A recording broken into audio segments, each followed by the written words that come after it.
Every night, after the final train leaves a small Japanese station, the station master does something most exhausted people never do. He does not simply lock the door and walk away.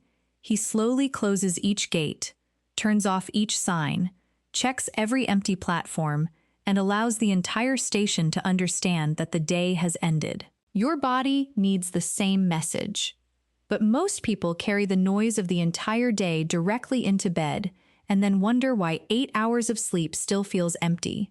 Tonight, you will discover 7 Japanese-inspired sleeping secrets that help your mind close the station, deepen your rest, and wake with energy. The final secret begins after you open your eyes, and it may explain why you have been waking up tired for years. Close the day before you enter the bedroom. Most people use their bed as an emergency exit. They work until they cannot focus. They scroll until their eyes become heavy. They answer one final message, check one final video, remember one final problem, and then suddenly place the phone down and expect sleep to arrive. But the body does not understand sudden endings. Your mind may know that it is midnight, but your nervous system still believes the day is happening. The meeting is still happening. The argument is still happening. The unpaid bill is still happening. The unfinished work is still happening. The embarrassing moment from 3 years ago is somehow happening again. Your body may be lying beneath a blanket, but the day is still standing inside the room. This is why the first Japanese-inspired sleeping secret is not about sleep, it is about closure. Imagine a woman named Naomi living in a quiet neighborhood outside Yokohama. She has 2 children, a demanding job, an elderly mother she calls every evening, and a home that never seems completely finished. Her life is not peaceful because she has fewer responsibilities. Her life becomes peaceful because she gives her responsibilities a closing time. At 9:30 every night, Naomi begins what she privately calls the closing of the house. First, she places the cups in the sink and wipes the kitchen counter. Not because the kitchen must be perfect, but because one clean surface tells her that today's work is complete. Then she prepares 3 things for the morning: her clothes, her bag, and a simple breakfast plan. This prevents tomorrow from entering her thoughts while she is trying to sleep. Finally, she opens a small notebook. She does not write a long diary. She writes only 3 short lines. What remains unfinished? What can wait until tomorrow? What is one thing she is grateful to leave behind tonight? Then she closes the notebook. That final movement matters. The problem has not disappeared, but it now has a place to stay that is not inside her head. This is the difference between carrying a problem and storing a problem. Many people carry every unfinished task into bed because they are afraid that relaxing will make them forget something important. So the brain continues repeating the same thought. Remember the email. Remember the appointment. Remember the payment. Remember what she said. Remember what you need to do. The brain is not always trying to torture you. Sometimes it is simply trying to protect you from forgetting. When you write the task down and give it a time tomorrow, you tell the mind, you no longer need to hold this all night. This is why a bedtime routine should not begin with forcing yourself to feel calm. It should begin by removing the reasons your mind believes it must remain alert. Your closing ritual does not need to look like Naomi's. It only needs to be simple, physical, and repeatable. You could wash 1 cup, prepare tomorrow's clothes, write tomorrow's 3 important tasks, place your keys near the door, turn the main lights off, make a cup of caffeine-free roasted barley tea, warm milk, or another simple drink that suits you. Read 2 pages of a quiet book. The exact actions matter less than the order. When you perform the same small actions every night, your body begins to recognize them. The first action says, the day is slowing.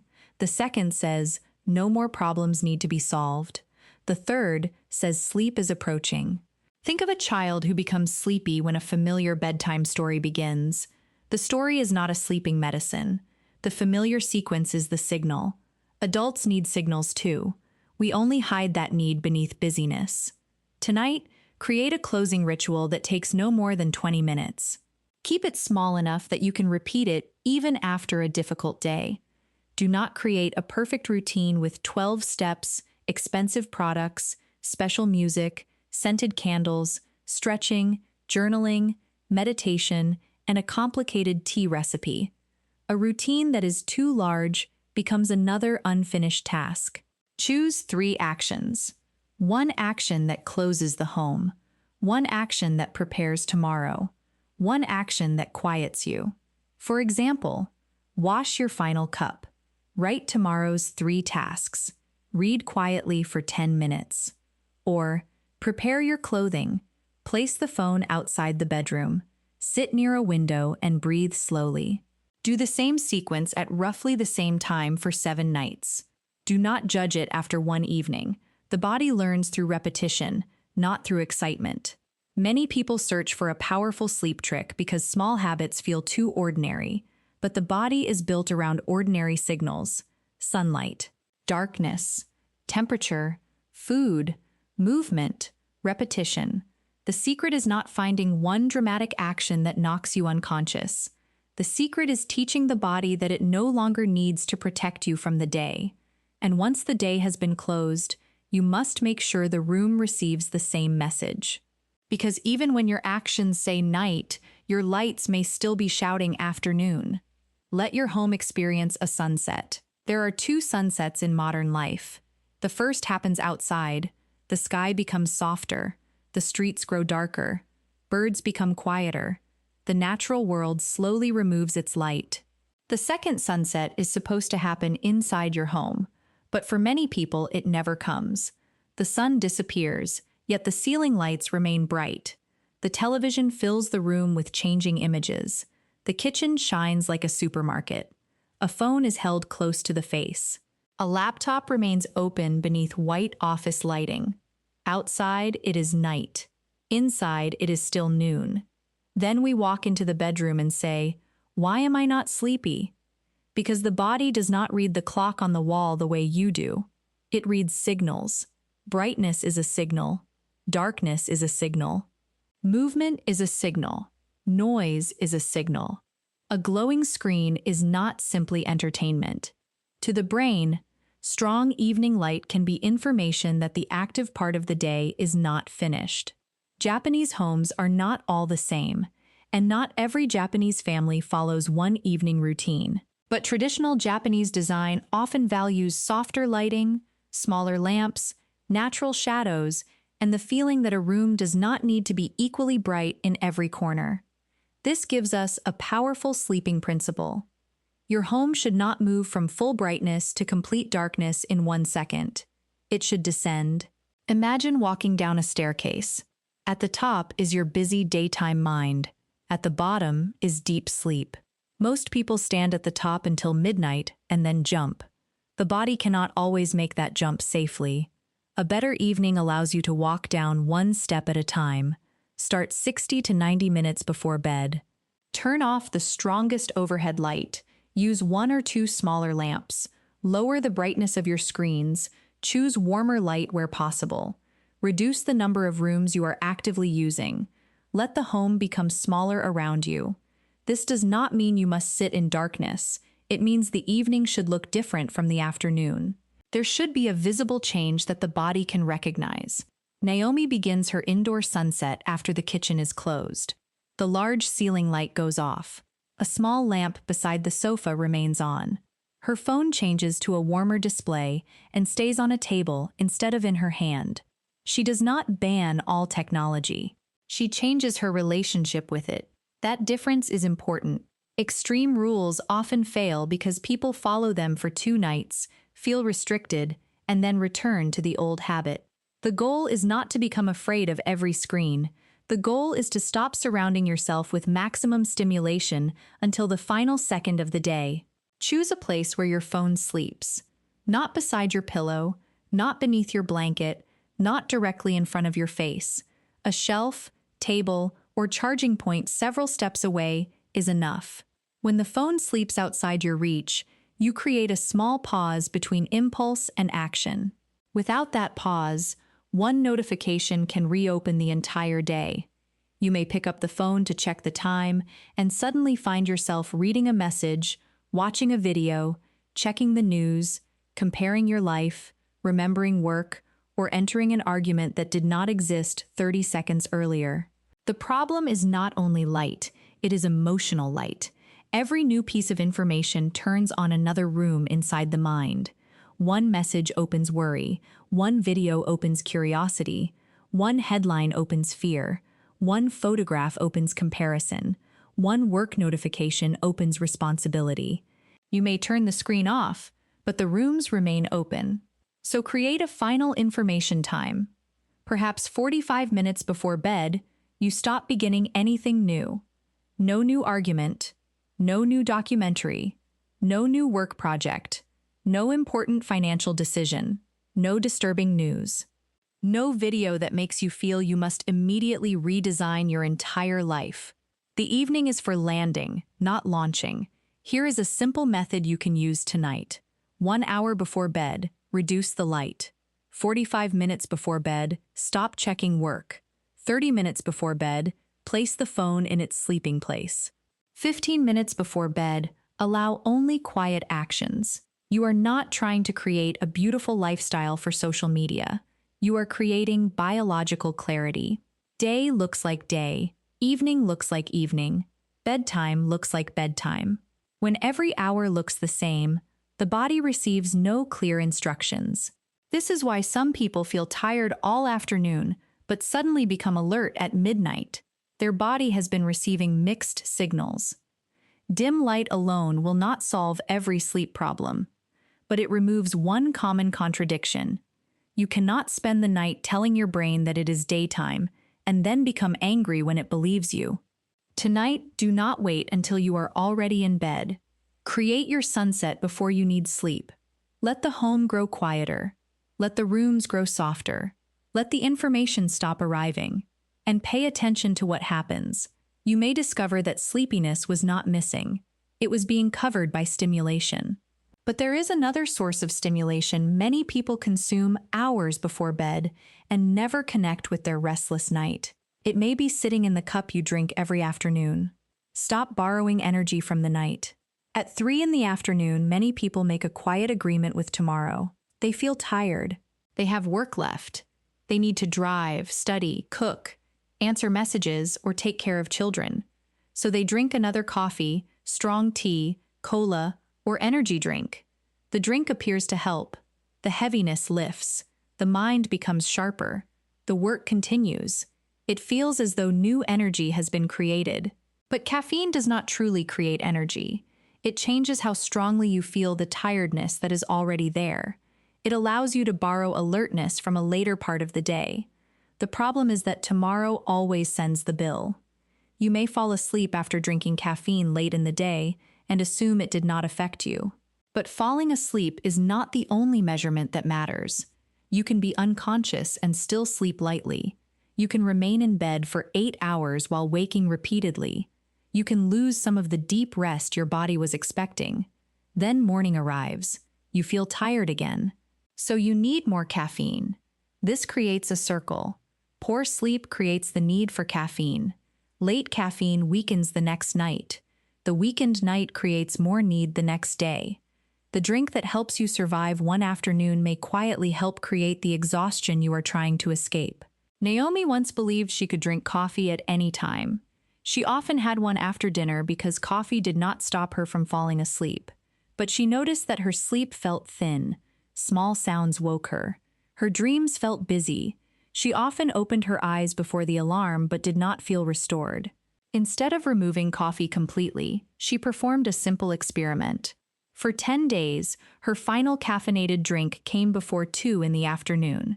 After that, she chose water, a caffeine-free drink, or mugicha, the roasted barley tea commonly enjoyed in Japan. Mugicha is not a magical sleeping drink. That is not why it helped. It gave her a familiar evening beverage without adding more caffeine. The replacement mattered because habits are easier to change when you keep the comfort and remove the part causing the problem. If your afternoon coffee is your moment of peace, simply removing it may feel like punishment. So preserve the pause. Change the drink. Sit in the same chair. Use the same cup. Take the same 5 minutes. You are not giving up comfort. You are protecting the night.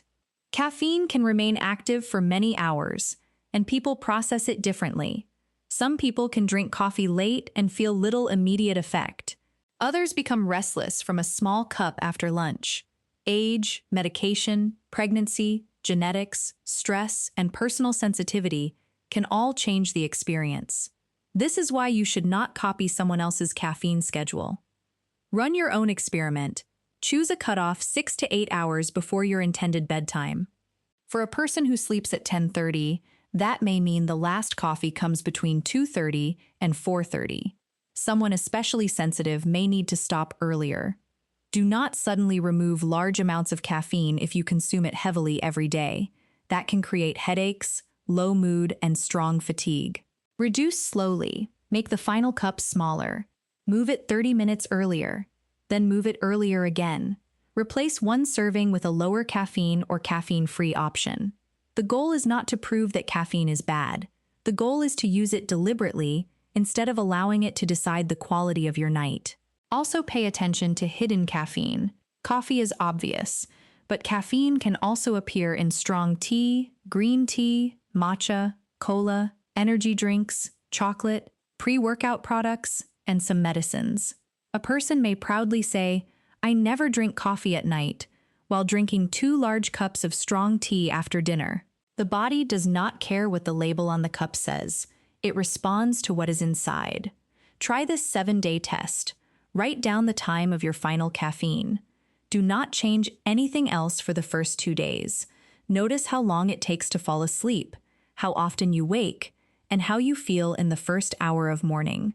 Then move the final caffeine earlier for 5 days. Do not search for perfection. Look for a pattern. Your body is giving you information every morning. Most people ignore that information and immediately silence it with another drink. Listen before you drink. Ask yourself, am I tired because I need coffee? Or do I need coffee because something is weakening my sleep? Sometimes the answer is not caffeine. Sometimes stress, pain, breathing problems, medication, shift work, or another condition is involved.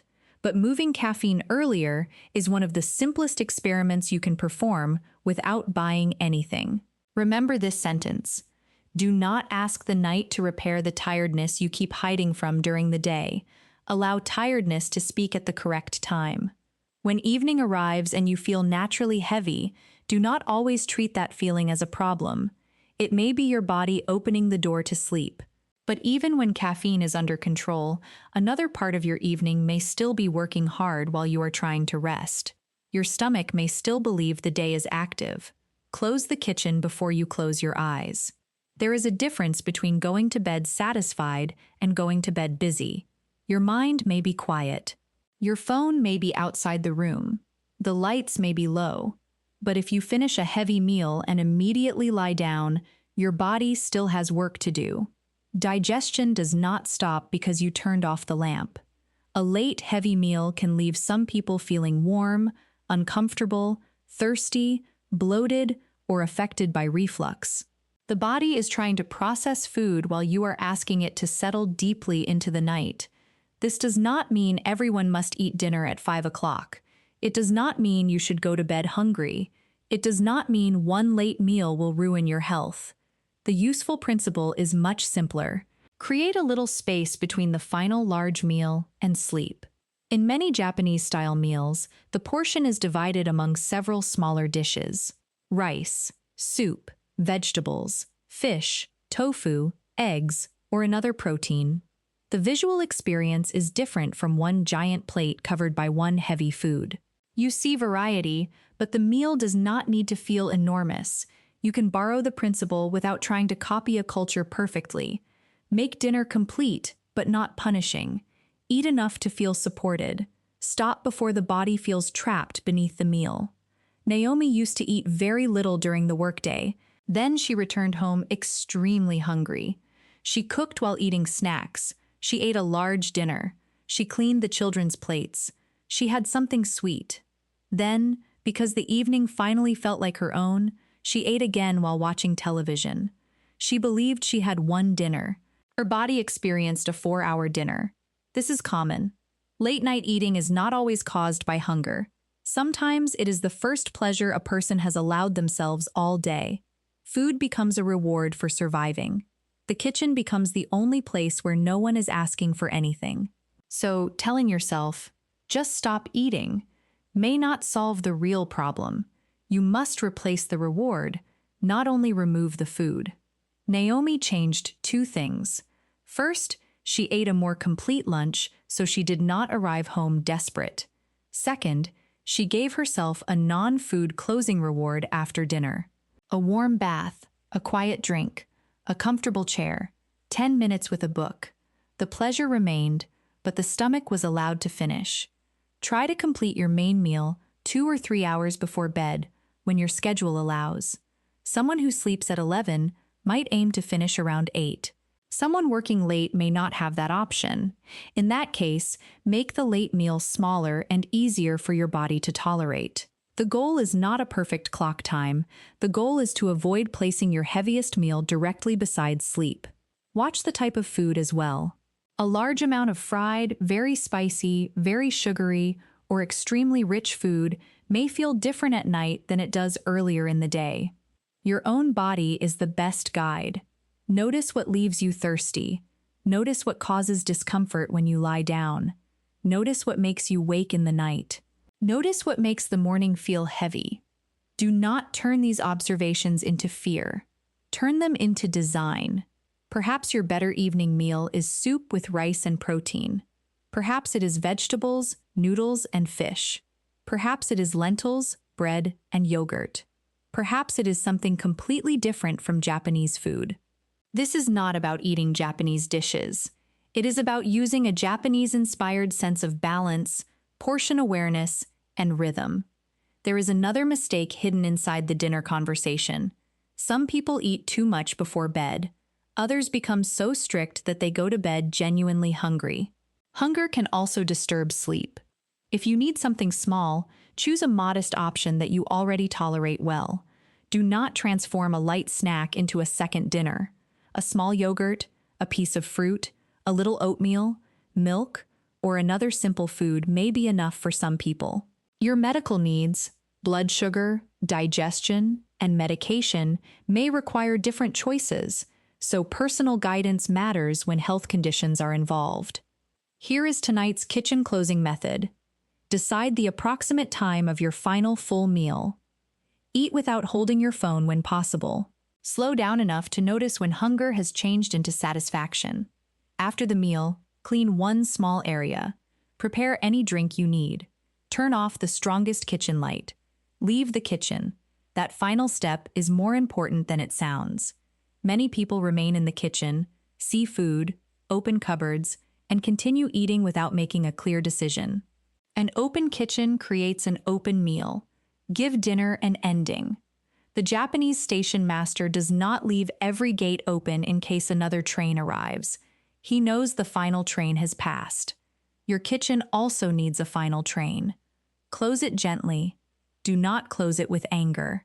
Do not tell yourself you are forbidden from eating. Tell yourself the body has been given what it needs and can now move toward rest. Once food, light, information, and unfinished tasks have begun to settle, you are ready for one of the most famous Japanese evening traditions. But most people misunderstand why it works. The bath is not only about feeling clean, it is about what happens after you step out. Warm the skin so the body can cool. In many Japanese homes, bathing is not treated as a rushed task completed under bright light while thinking about tomorrow. The body is washed first. Then comes the soak. The purpose of the bath is not only cleanliness, it is transition. The Japanese word ofuro often refers to the deep bathing experience associated with soaking and slowing down. You enter the water carrying the speed of the day.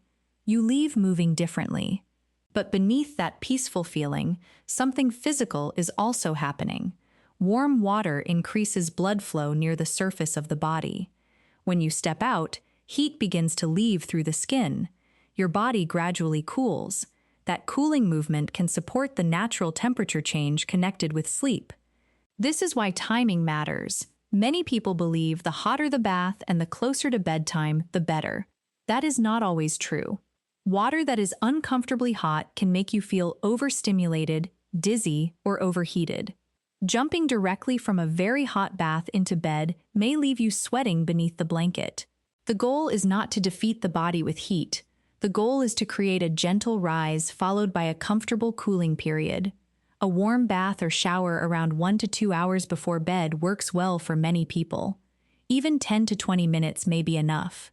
The water should feel warm and comfortable, not like a test of strength. If you do not have a bathtub, a warm shower still gives you a transition. You can also warm the hands and feet, change into comfortable clothing, and allow the body to cool naturally afterward. Naomi's bath begins before she enters the water. She places clean sleepwear nearby. She lowers the bathroom light. She leaves the phone outside. She washes first, then sits in the warm water without trying to accomplish anything. This is difficult for people who have trained themselves to use every empty minute. They bring the phone into the bathroom. They watch a video. They answer messages. They listen to breaking news. The body is in warm water, but the nervous system is still at work. The bath becomes another location where the day continues. Try allowing 10 minutes with no information. You do not need to meditate perfectly. You do not need to empty the mind. Let thoughts come.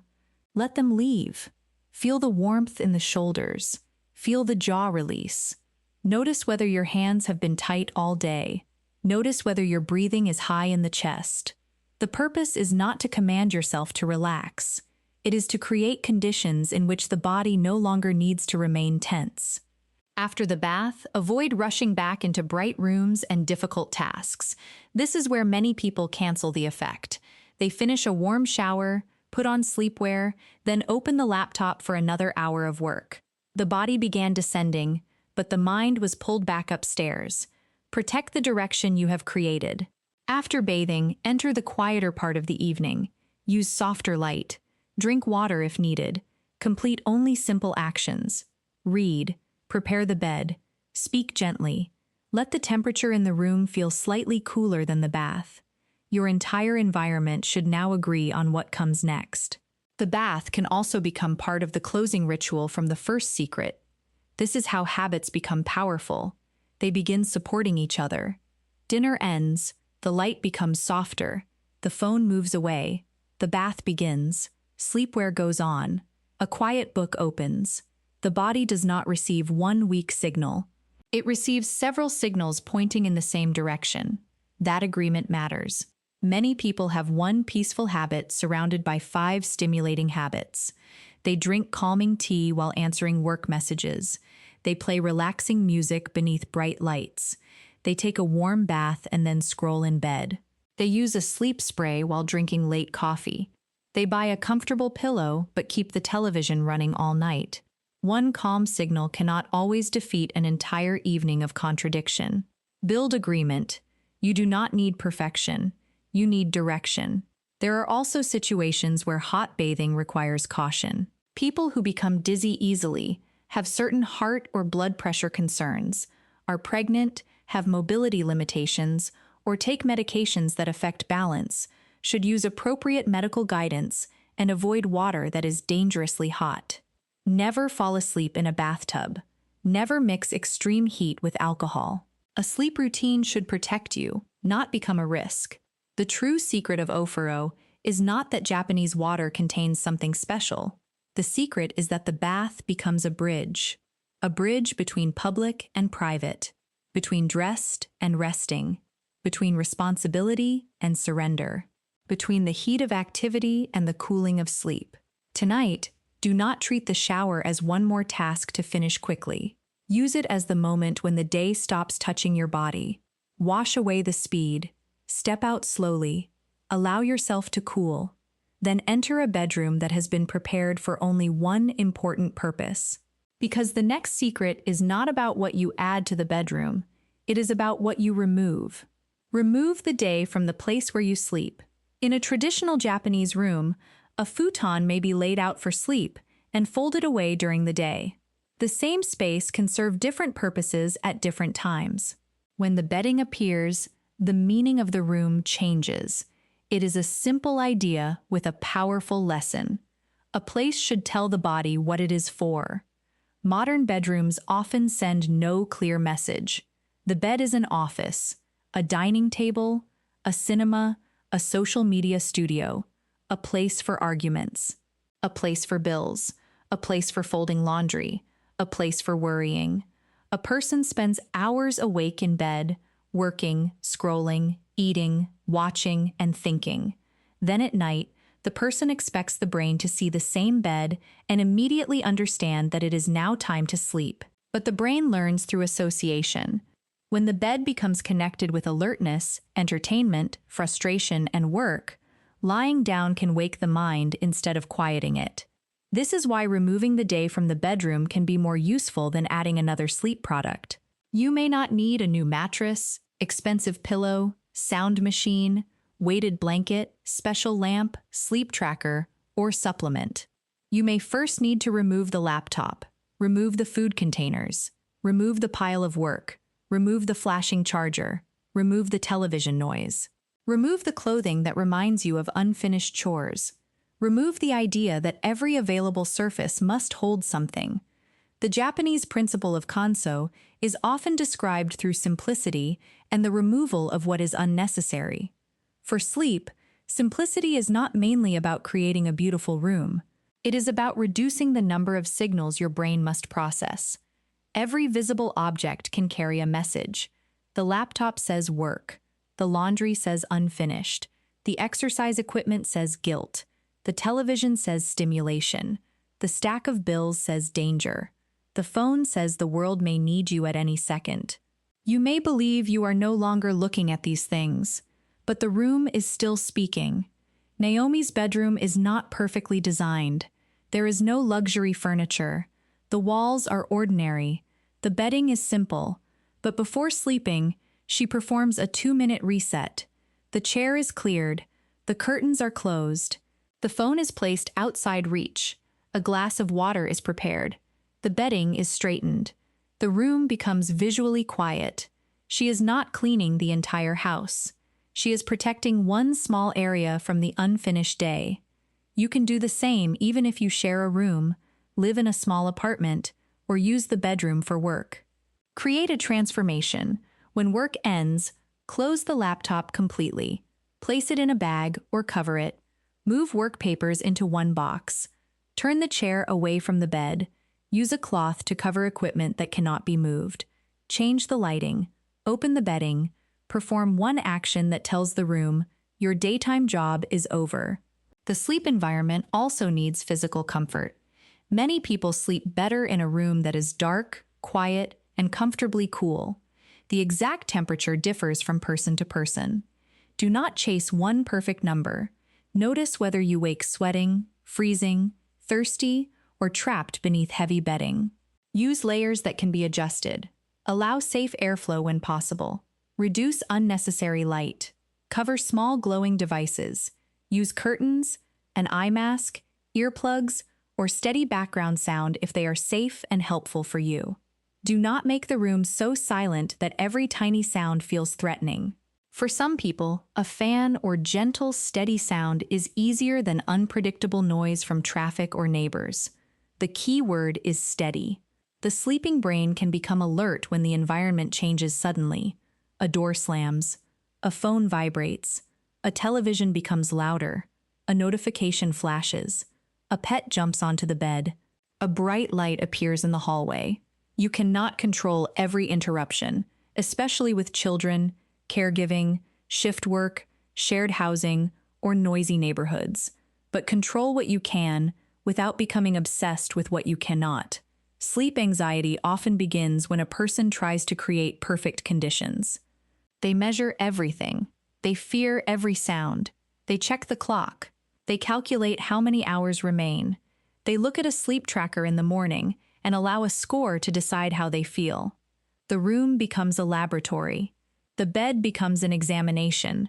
Sleep becomes something they are trying to pass. Do not create a beautiful prison. Prepare the room, then stop monitoring yourself. Your responsibility is to create reasonable conditions. Sleep itself must be allowed, not forced. This also means that when you cannot sleep, you should not spend hours fighting inside the bed. If you are fully awake and becoming frustrated, get up for a short time when it is safe to do so. Keep the light low. Sit somewhere quiet. Read something gentle. Return when sleepiness comes back. This helps protect the connection between bed and sleep. Do not reward wakefulness with exciting videos, work, or a large meal. You are not beginning the day again. You are simply stepping away from the struggle. The bed should not become the place where you practice anger. One more Japanese-inspired principle can help. Treat the bedding as something that deserves air, order, and care. Traditional futons are often folded and may be aired to manage moisture. You do not need a futon to borrow the lesson. Open the curtains after waking. Allow the room to breathe safely. Straighten the bedding. Wash sheets regularly. Do not leave the bed looking like the place where yesterday collapsed. Prepare it to receive you again. A cared-for sleeping place creates respect for rest. Rest is not the leftover part of life. It is where tomorrow's attention, patience, memory, and emotional control are rebuilt. But even the quietest room cannot fully protect your sleep if your daily clock changes constantly. You can prepare the evening beautifully, yet confuse the body every morning. And this leads to the final secret. The most important sleep habit may not happen at night at all. Win tonight's sleep tomorrow morning. Most people judge sleep at the wrong moment. They judge it when they enter bed. They say, "I need to fall asleep now." They close their eyes harder. They adjust the pillow. They turn over. They check the time. They calculate. If I sleep now, I will get 7 hours. 10 minutes later, if I sleep now, I will get 6 hours and 50 minutes. The more they chase sleep, the more alert they become. But your next night is not built only at bedtime. A large part of it is built after you wake.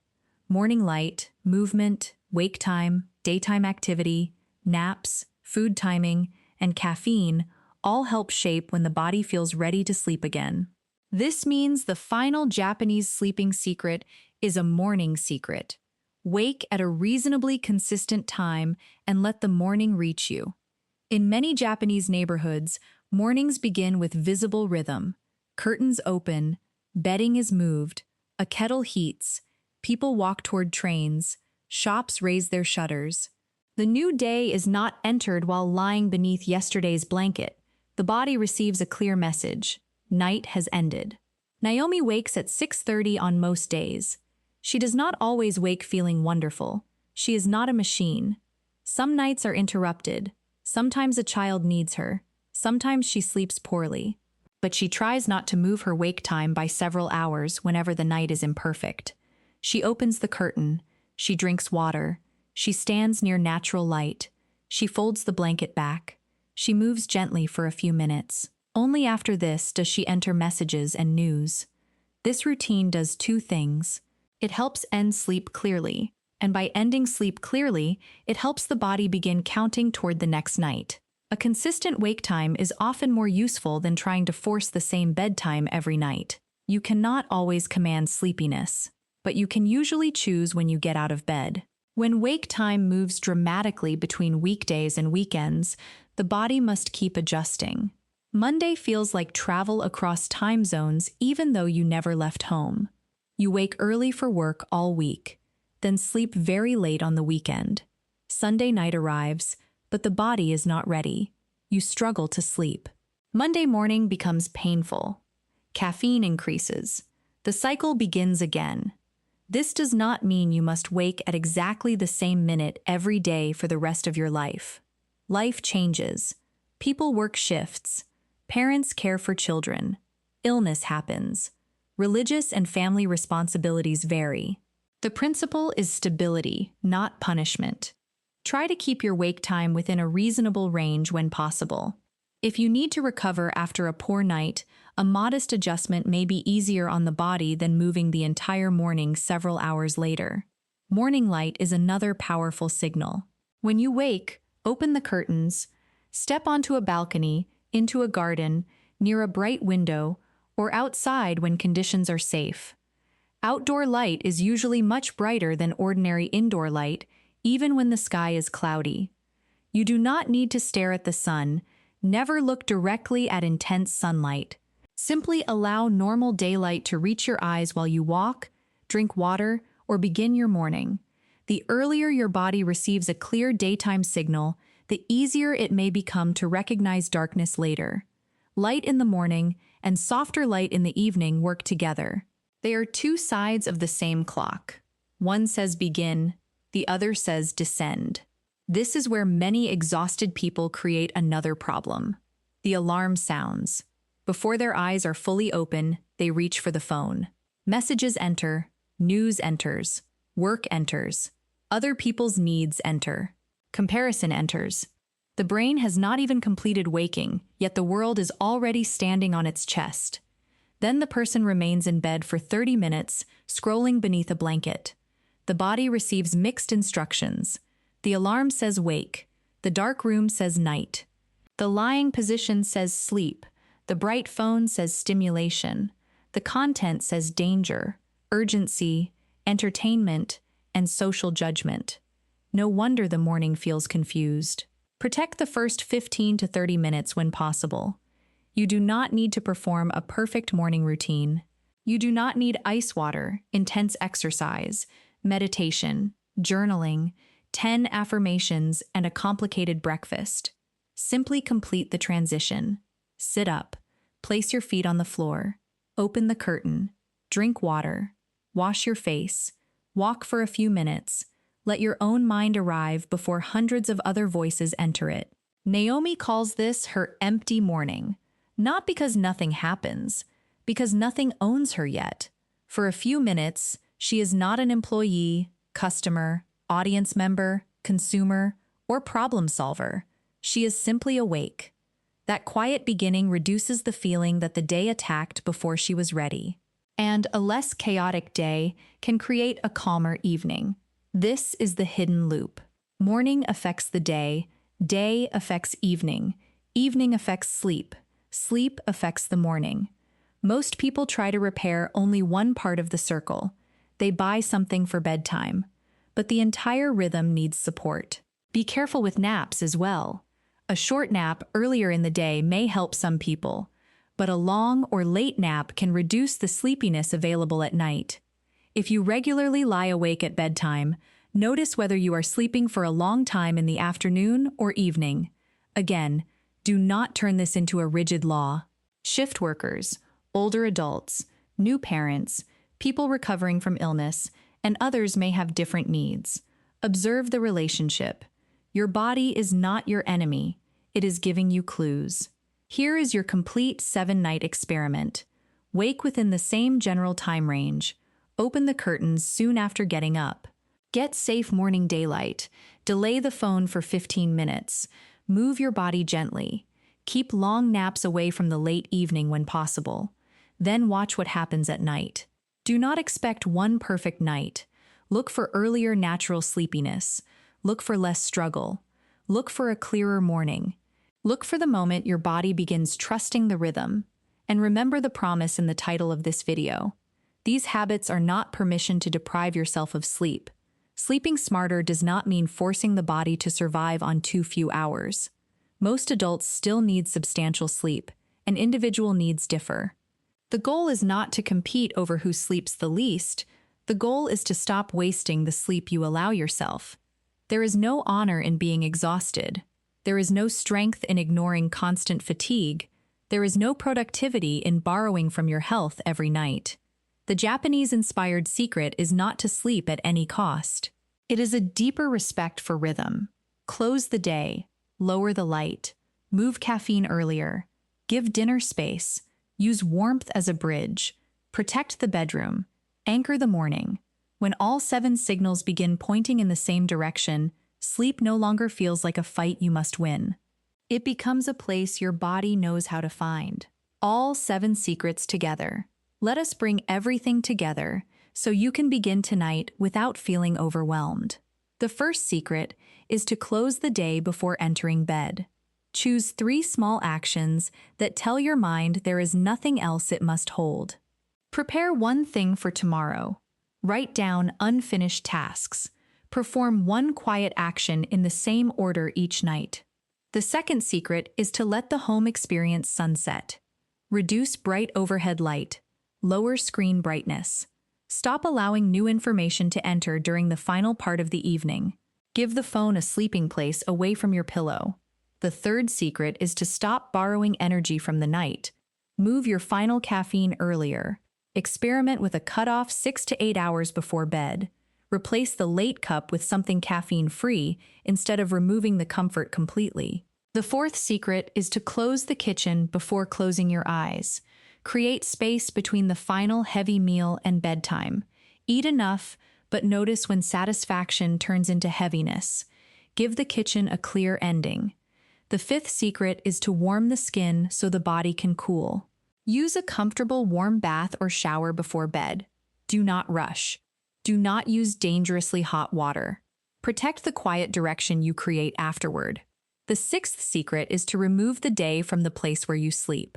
Move work, food, unnecessary light, and emotional stimulation away from the bed. Keep the room reasonably dark, quiet, simple, and comfortable. Allow the bed to mean sleep again. The seventh secret is to win tonight's sleep tomorrow morning. Wake within a stable range. Let morning daylight reach you safely. Get out of bed, move gently. Do not hand the first minutes of consciousness directly to the phone. You do not need to begin all 7 perfectly tonight. Choose the one that feels most missing. Perhaps your evenings never have a clear ending. Perhaps the lights remain bright. Perhaps your final coffee comes too late. Perhaps dinner continues until bedtime. Perhaps your shower is rushed. Perhaps the bedroom is still an office. Perhaps your mornings begin beneath a blanket with 30 minutes of scrolling. Name the weakest part of your rhythm. Begin there. A small habit repeated calmly is more powerful than a perfect routine performed twice. Tonight, do not try to force yourself to sleep. Close the station. End the work. Soften the light. Protect the room. And give your body enough clear signals to understand that it is finally safe to rest. Then tomorrow morning, open the curtains and begin the next cycle properly. Which of these 7 secrets is missing most from your life right now? Write its number in the comments and practice it for the next 7 nights. Subscribe to Calm Japan Living for more peaceful Japanese-inspired habits that make everyday life simpler, healthier, and calmer. And when tiredness remains severe or continues for a long time, please speak with a qualified medical or sleep professional.